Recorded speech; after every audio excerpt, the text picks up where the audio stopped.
Friend, সবাই কেমন আছো? এই দেখো মাকে প্রণাম করে বইয়ের গালে হাত দিয়ে বেরিয়ে পড়লাম একরাশ দুঃখ নিয়ে সকলের মুখে হাসি ফোটানোর জন্য আসামের উদ্দেশ্যে। এই লাগেজটা কাঁধে তুলে নিলাম, চললাম এবার গাড়িতে চেপে। রাহুলকে বললাম গাড়ি স্টার্ট কর। এই দেখো বর্ধমান পেরোচ্ছি, কি করব বলো, কাজ তো করতেই হবে। রাস্তায় এত রোদ, সানগ্লাস পরে নিলাম। এই দেখো বন্ধু, এটা হচ্ছে বর্ধমান রেল স্টেশন। কি সুন্দর অপূর্ব একটা দৃশ্য, পতাকাটা ওড়েনি তাই হাওয়া দিলে উড়তো। বলতে বলতে সরাইঘাট সুপারফাস্ট এক্সপ্রেস ট্রেন ঢুকে গেল। আমি এই ট্রেনে চেপেই যাব আসাম গুয়াহাটির উদ্দেশ্যে। ট্রেনের এই দেখো আমার সিট। ওহ, কি দুষ্টু লোক সব, কে চেপে বেডশিটটা ছেড়ে দিয়ে চলে গেছে।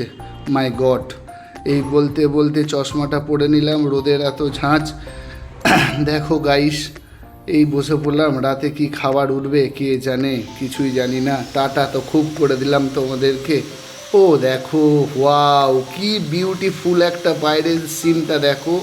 আমি তো খুব এনজয় করছি, কত গরু মাঠে চড়ছে, সূর্যটা মনে হচ্ছে